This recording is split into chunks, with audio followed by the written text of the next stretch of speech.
contract pa lang na samahan nyo ni Sinag. Anong balak mo?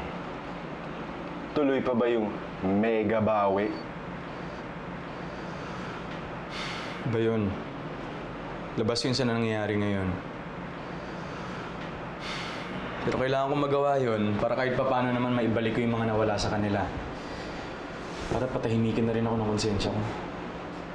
Ano man balak mong gawin after marinig yung parehong side? Parang judge lang, di ba?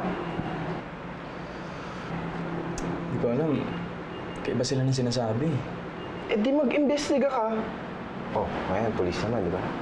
Wala bang CCTV doon para at least kung nakita mo, alam mo na kung sino kakampihan mo.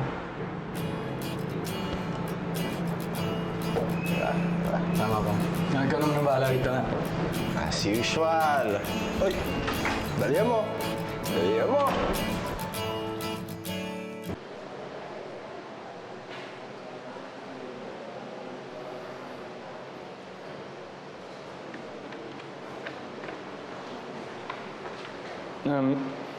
Miss, excuse me. Yes, sir. Wala na yung exhibit ni Teddy Obispo. Ay, wala na po, sir. Pinatanggal na po ng manager. Ah, talaga?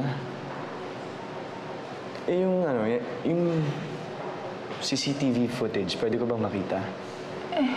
Bakit po, sir? Sino po ba kayo?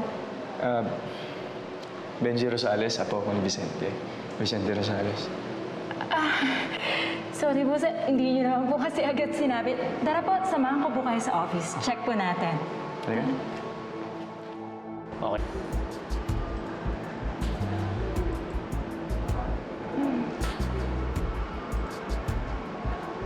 Ano nangyari dito? Sila po ata, sir. Pakiayos naman.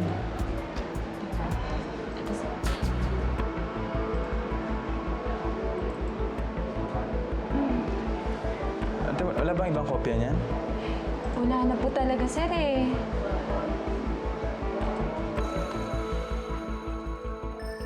Sobrang coincidence naman na yung nasirang part yung away ni Mang Teddy pati ni VGR. Coincidence o sinadya? So, sa tingin mo, may sumobo tayo talaga. Eh, kung may ayaw ipakita. Saan baka kahit ito ayusin ni Meg? Subukan natin. Right, please. Anong gagawin natin? My friend. Good news. Na-retrieve ni Meg yung footage. Pero, hindi nga lang masyado malinaw.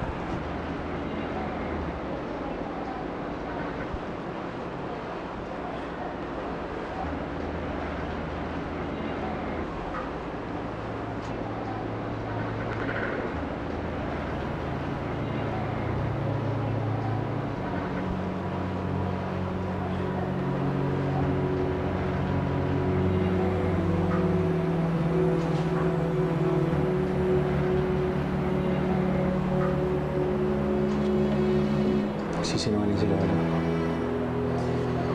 Sila yung napumpisa ng gulo. Hindi naman pinagtangkaan ni Mang Teddy si Lolo, oh. Diba? At most physical injury lang dapat ang kaso.